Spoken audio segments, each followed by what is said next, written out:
Alhamdulillah, pada pagi ini kita sudah masuk hari kedua bulan Rajab.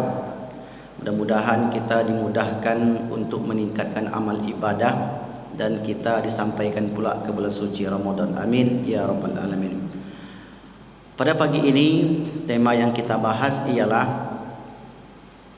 detik-detik sebelum roh dicabut, yaitu dalam buku seri perjalanan akhirat atau dalam tema umum perjalanan hidup setelah kehidupan di dunia ini.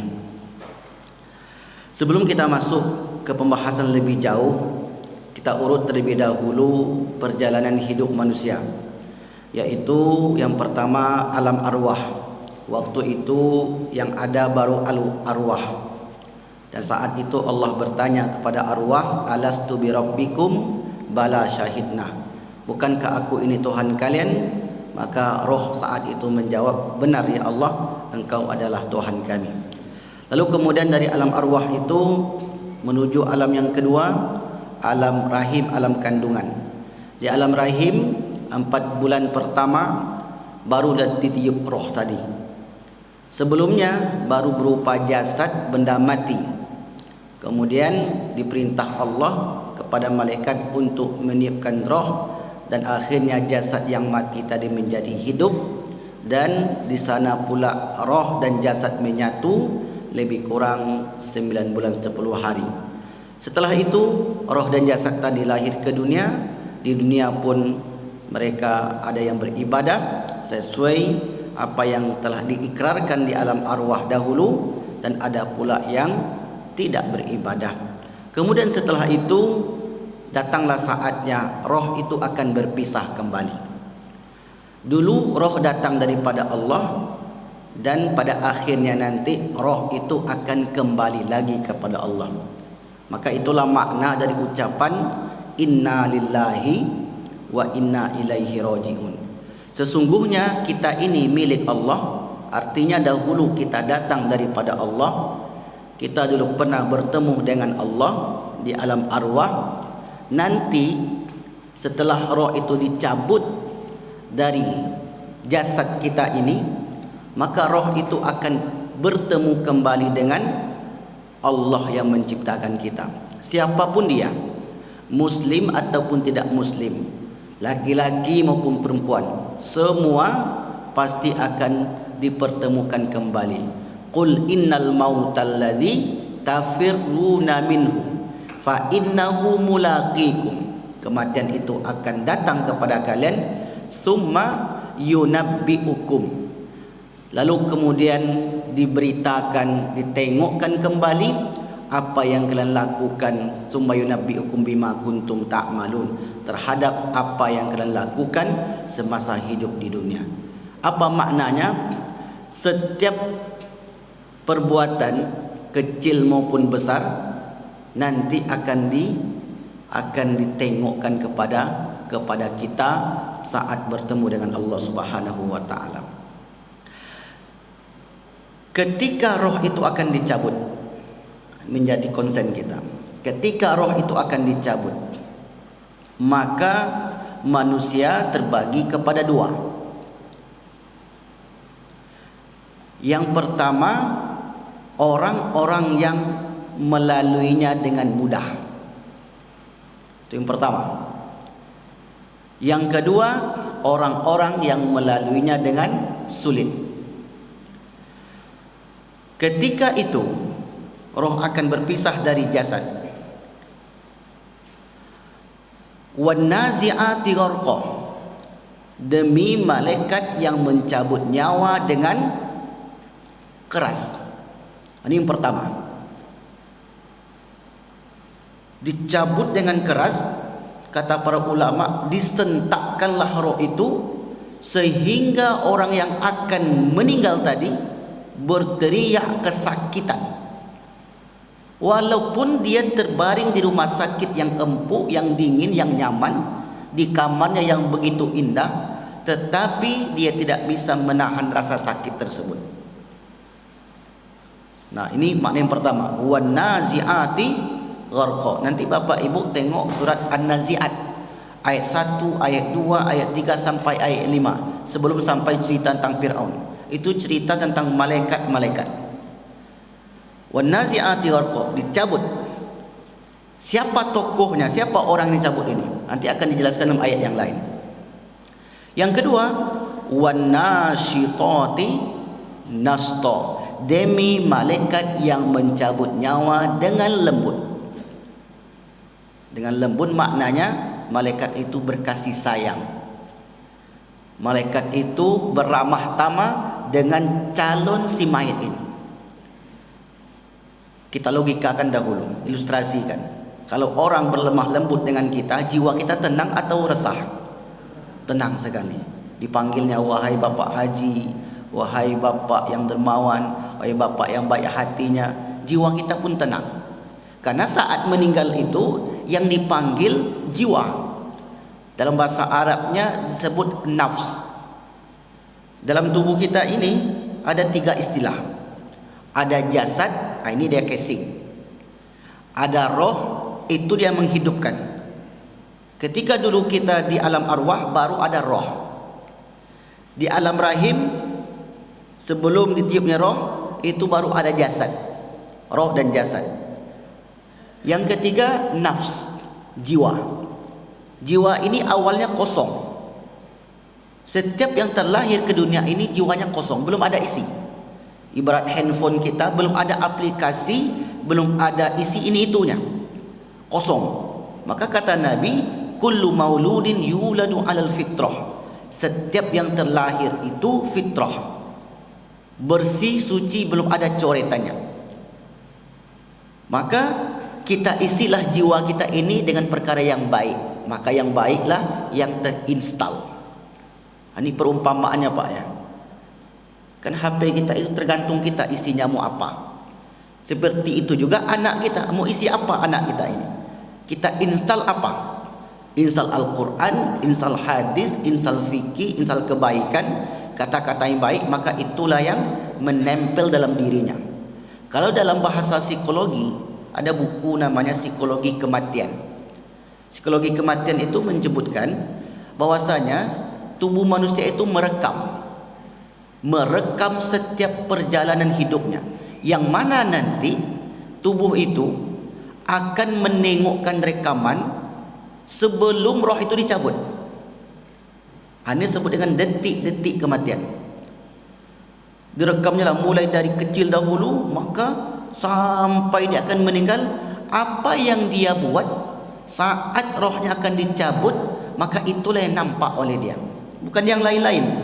Kalau tadi yang diinstalnya adalah Al-Quran, hadis, fikih, ilmu-ilmu yang bermanfaat lainnya, menolong orang, maka itulah yang muncul dalam dirinya. Tapi kalau sebaliknya, yang diinstalnya kezaliman, kemunafikan, perkara-perkara yang dibenci oleh Allah, maka itu pula yang akan tampil. Maka kata Nabi, inna ahadakum, sesungguhnya di antara kalian, idza mata, apabila meninggal, uridu alaihi maq'aduhu, maka ditampakkan, ditampilkan, divisualkan, uridu alaihi maq'aduhu, tempatnya nanti di alam barzah, bil ghadawati wal asyi, pagi dan petang. Apa maknanya? Saat ruh itu akan dicabut, Allah tengokkan apa yang akan kita lalui nanti, yang kita sebut dengan perjalanan akhirat, dan apa yang telah kita lalui. Tergantung tadi diisi yang baik atau diisi yang buruk. Nah, saat orang itu akan meninggal, yang dipanggil adalah nafs.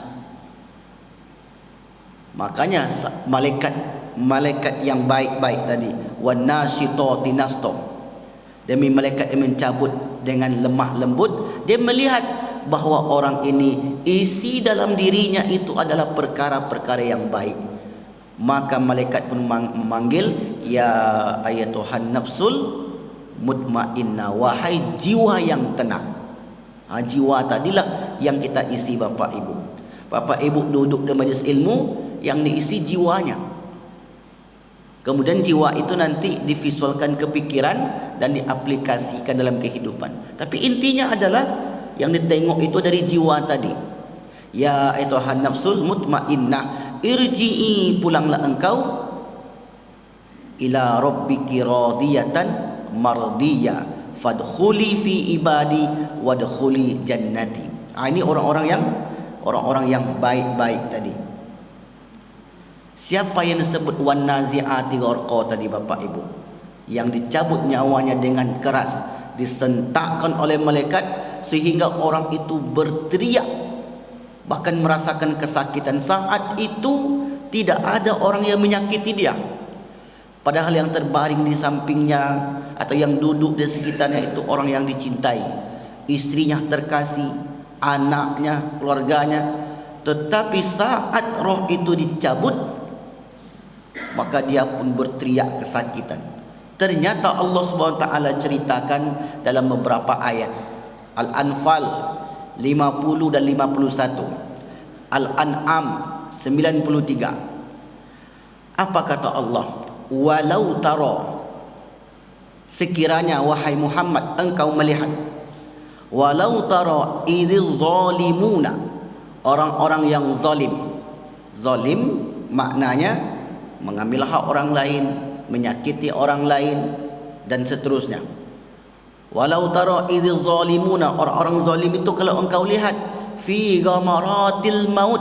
Ghamarat artinya tekanan maut, atau dalam bahasa lain fi sakaratil maut, dalam tekanan kematian. Oh, berarti sakarat itu artinya tekanan, kepayahan. Orang yang payah itu adalah orang yang ditekan. Di bahasa lainnya ghamaratil maut, di dalam tekanan kematian. Wal malaikatu, dan malaikat yang hadir saat itu, basitu aidiyahum, membentangkan tangannya, akhriju anfusakum, kata dia, wahai jiwa, wahai roh, wahai jasad, ukhruji anfusakum, keluarlah kalian. Tapi roh itu enggan untuk keluar Bapak Ibu yang berbahagia. Tak mau dia keluar. Pertanyaannya adalah, kenapa roh itu tak mau keluar? Jenis yang pertama ini, wan nazi'ati gharqa tadi, yang dicabut dengan keras. Kenapa roh itu enggan keluar? Ternyata ketika detik-detik sakratul maut, Allah sudah perlihatkan kemana nanti roh itu akan dibawa. Kemana dibawa? Wa innal fujjara lafi sijjin, sesungguhnya orang-orang yang fujar, orang-orang yang pembangkang, orang-orang yang zalim diletakkan di sijjin. Sijjin maknanya tempat yang hina. Nah, saat ruh itu akan dicabut, Allah perlihatkan kemana nanti kamu akan pergi sesudah itu. Maka mereka pun mulai takut. Jadi orang-orang yang kurang bekal, orang-orang yang berbuat zalim tadi mulai takut, sebab sudah nampak oleh dia. Sama seperti kita, kalau sudah dibayangkan, Bapak jangan lewat di jalan itu. Di jalan itu banyak penyamunnya, di jalan itu banyak malingnya, di jalan itu banyak perompaknya, di jalan itu, apa kejiwaan kita? Sudah mulai takut. Masih berani lewat di situ? Pasti kita tak akan mau, karena sudah tahu saat orang itu akan meninggal, uridu alaihi maq'aduhu in kana min ahli jannah, andai yang meninggal itu dari kalangan orang-orang penghuni surga, famin ahli jannah. Wa in kana min ahli nar, andai orang itu yang akan meninggal itu dari kalangan orang-orang yang zalim, famin ahli nar. Fayuqalu lahu, dikatakan kepada orang itu, hadza maq'aduka hatta yaumal qiyamah, inilah tempat kembalimu, tempat dudukmu, tempat berdiammu sampai kiamat datang. Disitulah orang itu mulai ketakutan, maka dia menjerit, Bapak Ibu yang dimuliakan Allah Subhanahu wa taala. Jadi kalau kita bertanya, Pak Ustaz, kenapa ada orang yang sebelum meninggal itu dia kesakitan yang begitu dahsyat, padahal tak ada yang sakit, luka tak ada, kata-kata yang menyakiti dia tak ada, tetapi kenapa dia kejang-kejang, kenapa dia berteriak?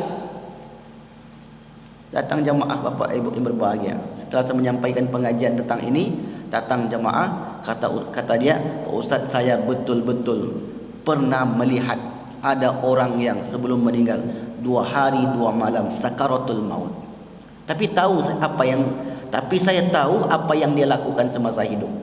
Sampai tua dia tak terubah. Apa yang dilakukan sejak dahulu sampai tua itu tak terubah.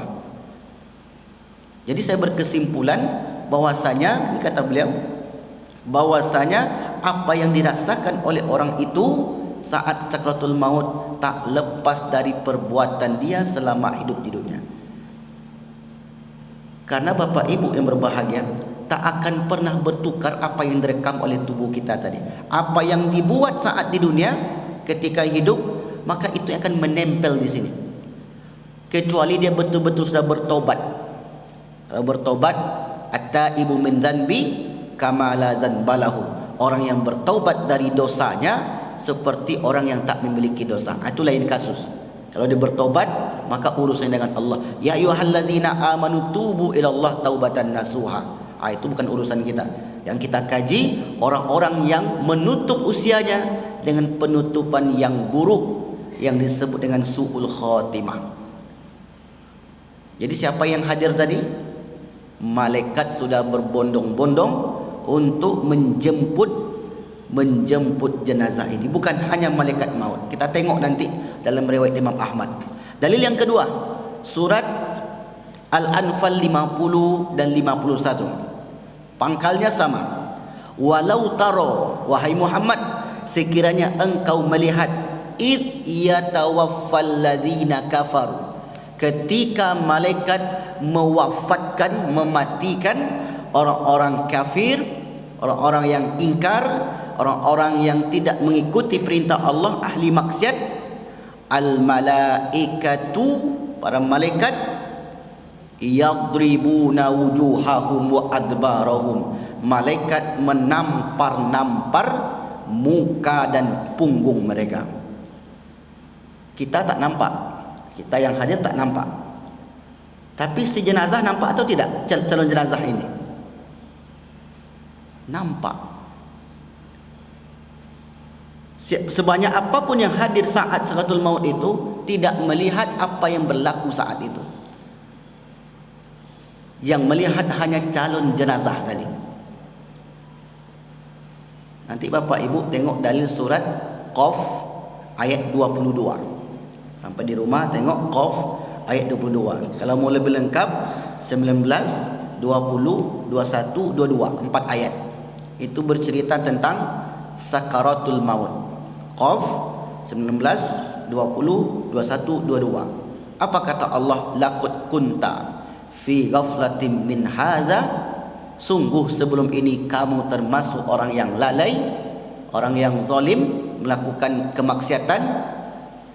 Fakashafna anka ghita'aka, maka pada saat ini kami singkapkan pandangan matamu. Kasyafa, fakashafna, kami singkapkan pandangan matamu. Ghita'aka fa basarukal yauma hadid, maka pandanganmu saat itu menjadi tajam. Gimana pandang tajam itu? Menatap satu arah, tajam sekali pandangannya. Dan ternyata Bapak Ibu yang berbahagia, ketika kita menyampaikan ayat-ayat tentang sakaratul maut, selalu ada jemaah yang datang. Saya pernah menyaksikan Ustaz, ada orang yang akan meninggal, dia nunjuk ke sudut, jangan dekat ke situ. Di situ ada setan banyak sekali, kata dia. Sudut kiri sana banyak jin.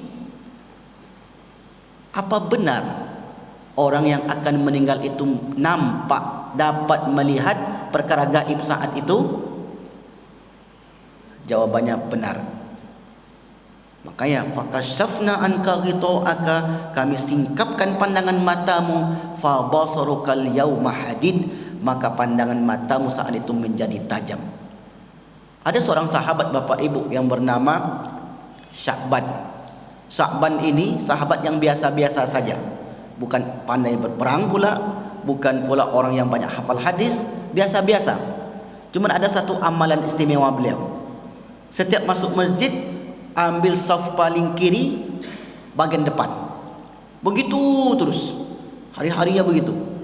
Pada suatu ketika di salat subuh, Rasulullah mengimami salat subuh, lalu kemudian dia tengok sebelah kiri, Sya'ban belum datang. Ditunggulah oleh Rasulullah. Takut waktu subuh habis, lalu kemudian Rasulullah, bagaimana sahabatku? Kita lanjut solat. Lanjut ya Rasulullah. Mereka pun solat. Setelah selesai solat, Rasulullah menoleh ke kiri kembali. Rupanya Sya'ban juga belum datang. Mulai kekhawatiran dari Rasulullah. Bisa jadi ini orang, ada ini sakit dan sebagainya. Akhirnya mereka bermusyawarah, kita mengunjungi rumah Sya'ban. Mereka pun akhirnya datang ke rumah Sya'ban. Sampai di rumah Sya'ban, mereka pun masuk. Ditanya oleh Rasulullah, mana suamimu wahai Sayyidah?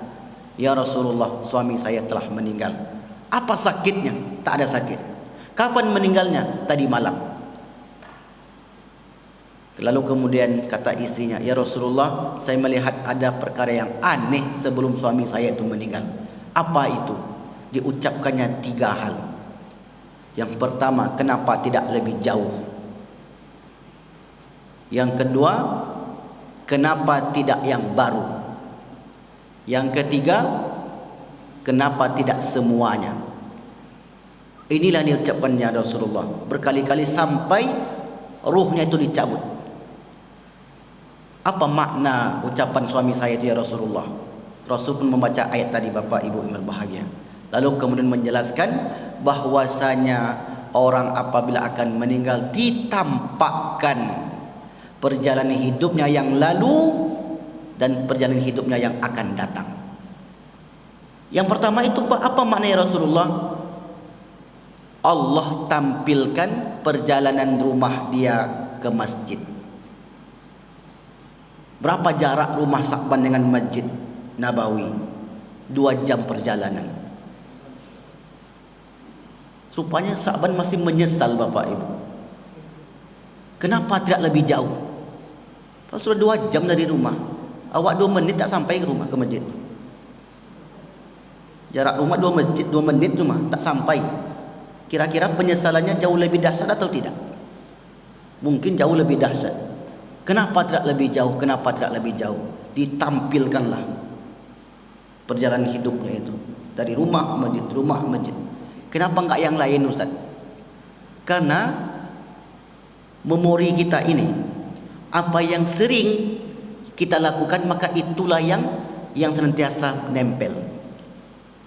Apa yang sering kita lakukan hari-hari, maka itulah yang datang. Yang lain bukan tak datang, tetapi yang sering muncul di sini, yang sering kita lakukan. Kalau dia dokter nyuntik orang kerjanya, bisa jadi mimpinya, ngigaunya nyuntik orang. Orang kalau biasa baca Quran, tiap hari baca Quran, bisa jadi ngigaunya baca Quran. Orang kalau bisnis terus, tak ada yang lain, bisa jadi yang dipikirkannya, yang menjadi mimpinya tentang bisnis. Karena itulah yang muncul dalam benak kita. Yang kedua, kenapa tidak yang baru? Suatu pagi Sya'ban keluar, cuaca sangat sejuk sekali. Kota Madinah itu ada waktu-waktunya sangat sejuk semacam sekarang ini. Lalu kemudian beliau pakai baju mantel baru di luar, di dalam, kemudian dilapisi dengan mantel yang usang di luar. Di tengah perjalanan berjumpalah dengan sahabat yang lain, kedinginan, hampir meregang nyawa. Akhirnya diberikanlah mantel yang usang tadi. Padahal Sya'ban sangat butuh sekali. Tapi karena dikatakan innamal mu'minuna ikhwah, kita ini bersaudara, maka saya bagilah. Mereka sama-sama merasakan dinginnya pagi itu. Tapi akhirnya sahabat ini terselamatkan berkat pengorbanan si Sya'ban. Ternyata amalan itulah yang ditampilkan oleh Allah Subhanahu wa taala. Yang ketiga, kenapa tidak semuanya? Suatu pagi Sya'ban sarapan, sudah habis separuh, roti sudah habis separuh, Airnya sudah habis separuh. Datang pengemis, wahai Sa'ban, saya sudah 2 hari tak makan. Maukah engkau membagi makananmu walaupun sedikit? Kata Sa'ban, mau wahai saudaraku. Dibagilah yang separuh. Tadi dibagi 2 lagi, separuh-separuh.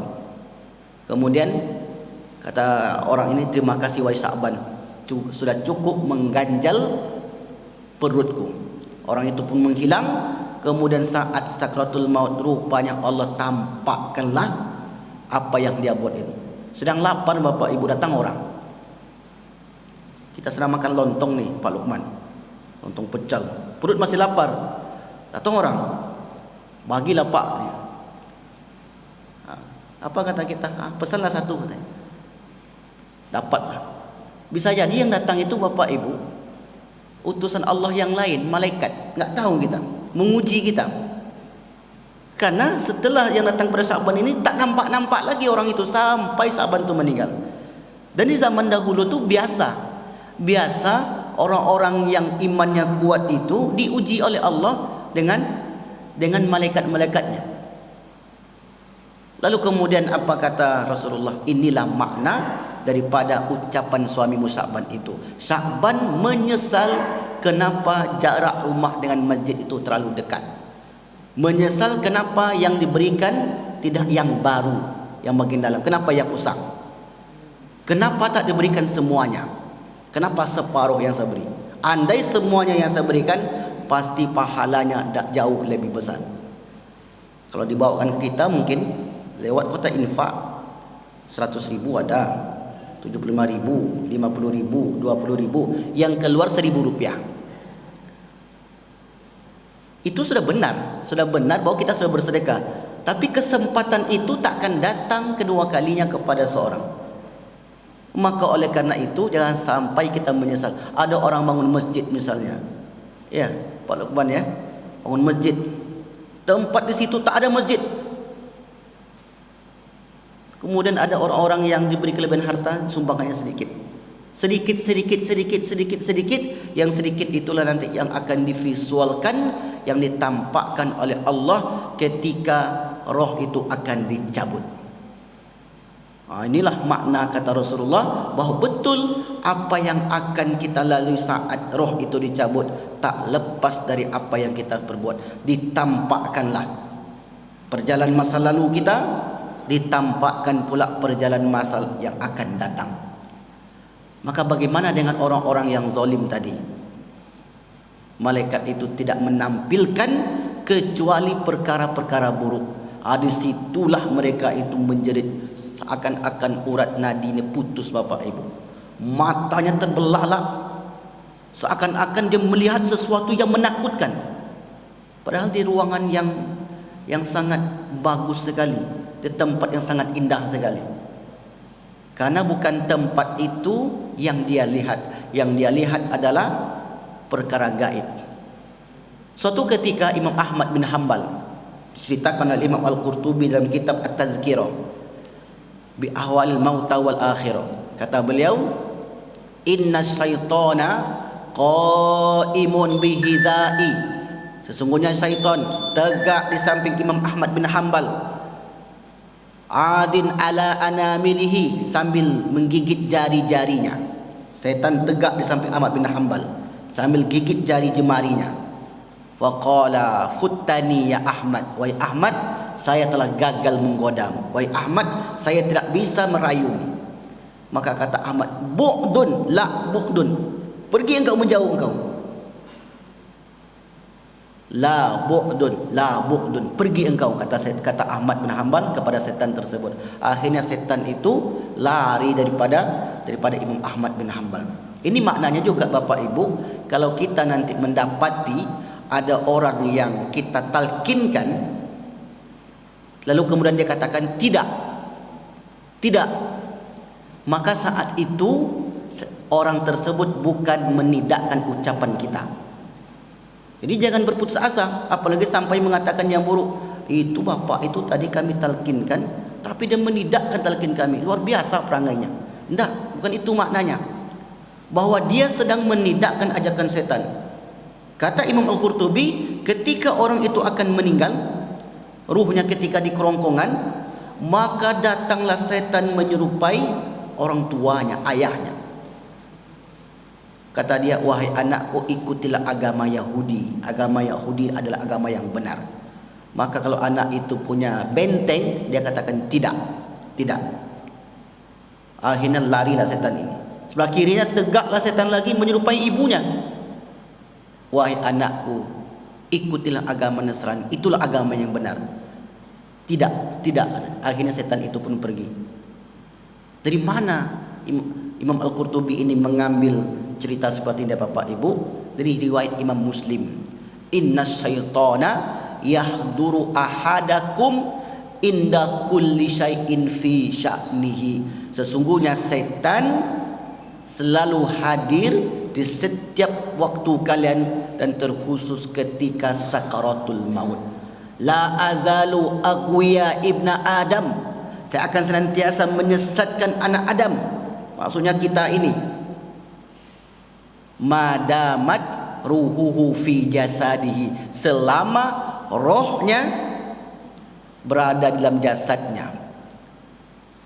Kapan detik yang ditunggu-tunggu oleh setan itu? Di akhir. Kalau bisa, manusia itu di akhir hayatnya lah mengucapkan perkataan-perkataan yang tak diinginkan. Makanya kata Nabi, al-a'malu bil khawatim. Amal seseorang itu ditentukan pada penutupnya. Penutupnya baik, maka itulah yang paling berbahagia. Bapak Ibu ini muliakan Allah Subhanahu wa taala. Kemudian apa lanjutan ayat tadi? Kan ditampar-tampar oleh malaikat tadi. Yadribuna wujuhahum, muka mereka dan punggung mereka, sambil berkata, dzuqu azabal harik, rasakanlah oleh engkau wahai orang yang pembangkang azab yang menyala-nyala. Ini azab di mana ini? Di neraka atau di alam kubur? Alam kubur. Lalu kemudian zalika bima qaddamat aydikum, karena hal itu merupakan perbuatan tanganmu, wa annallaha laisa bizallamin lil abid, Allah tak pernah berbuat zalim kepada hambanya. Ini kaitannya dengan akhirat yang ujung ayat ini. Nanti di akhirat kita tak bisa memberi alasan kepada Allah, ya Allah saya nak tahu. Karena sudah tahu, ya Allah saya enggak bisa untuk berbuat baik. Sebenarnya bisa. Ya Allah saya enggak sampai ke masjid. Sebenarnya bisa di ke masjid, tetapi karena tidak mau. Karena sering kita sampaikan, kawan punya kaki dua, kita dua juga kakinya. Tangan dua, tangan kawan dua juga. Kepala satu, mata sama-sama dua. Yang beda cuma mata pencaharian aja. Kalau mata sama-sama dua, tapi yang satu sampai satu tidak. Apa yang membedakan? Yang membedakan keinginan. Maka di depan Allah, la hujjata alaika, tak ada hujjah, tak ada alasan bagimu saat itu. Baik Bapak Ibu yang berbahagia, terakhir kita bacakan hadis Nabi tentang di detik-detik roh akan dicabut. Wa inal abdal kafir, sungguhnya orang-orang yang ingkar, idza kana rajulu idza kana fin qita'i minad dunya, ketika dia akan berpisah dari dunia, wa iqbalim minal akhirah, dan menyambut atau menyongsong kehidupan selanjutnya, nazala ilaihi malaikah, turunlah malaikat kepada dia. Ini bukan malaikat maut, yang turun malaikat yang lain dulu. Nazala alaihil malaikatu sudul wujuh, wajahnya hitam kelam. Ma'ahum musuhu, di tangannya itu ada pengait yang terbuat dari besi. Fayajlisuna minhu maddal basar, kemudian dia duduk dan ditengok oleh calon si mayit tadi. Summa yaji'u malakal mauti, lalu kemudian sesudah itu baru datang malaikat maut. Yajlisa inda ra'sihi, duduk di bagian kepalanya. Kenapa disebut di bagian kepala? Karena roh itu dicabut dari kaki dulu. Kaki mulai mati, yang bagian kaki mulai mati, mulai terasa dingin. Kalau di ilmu kedokteran, di kakinya mulai dingin. Jangan sekarang dingin karena cuaca ini dingin, sejuk kakinya. Ini diceritakan oleh jamaah Bapak Ibu. Jamaah ini dia kepala dokter rumah sakit Adat Sude waktu itu. Dia rajin mengaji. Saat di rumah sakit terbaring, panggil istrinya, "Wahai istriku, abang sebentar lagi akan meninggal." "Dari mana abang tahu?" "Ini seakan-akan sudah ditarik dari kaki saya." Kemudian naiklah ke lutut, naik ke perut sampai di dada, dada mulai terasa sesak. Kemudian naik ke kerongkongan, kerongkongan itu mulai ditalkinkan, kemudian ditarik sampai di ubun-ubun. Nah, di sini tarik. Idza qubidal arwah, apabila roh itu dicabut, tabi'ahul basar, diikuti oleh pandangan mata. Mata melihat. Kalau sekarang mata kita di detik-detik terakhir itu tak melihat roh, tak melihat jin, tak melihat malaikat, tak ada yang dilihat karena masih ditutup. Ketika akan meninggal baru dibuka. Tak percaya? Cobalah. Karena susah untuk membuktikan secara ilmiah. Saya pun belum bisa membuktikan. Kalau sudah saya buktikan berarti enggak duduk lagi saya di sini. Ini hasil pembacaan dari hadis-hadis Nabi maupun ayat-ayat Al-Quran. Kemudian malaikat tadi berkata, "Ya ayatuhan nafsul khabithah, wahai jiwa yang kotor." Kenapa kotor? Karena yang diinstal yang buruk-buruk. Kalau yang baik, ya ayatuhan nafs thayyibah, wahai jiwa yang baik. Kenapa yang baik? Yang diinstal yang baik-baik. Itulah psikologi kematian. Bapak Ibu bisa cari buku itu. Psikologi kematian. Ukhruji, keluarlah engkau, ila sakhati minallahi wa ghadabin, menuju kemarahan dan kemurkaan Allah Subhanahu wa taala. Fatufarraqu fi jasadi fayantazi'uha. Sama maknanya, yantazi'a, intaza'a, yantazi'u, akar kata naza'a, naza'. Tadi dia an-nazi'at wan nazi'ati gharqa, naza', fayantazi'a fayantazi'uha kama yuntaza'u sufudu min sufil mablul, sebagaimana benang ditarik dalam keadaan basah. Ini perumpamaan oleh Rasulullah SAW. Ditarik pasti putus, Pak. Benang kalau udah basah, kusut, ditarik pasti putus. Seperti itulah gambaran orang-orang yang zalim apabila mereka akan meninggal. Wallahu a'lam bishawab.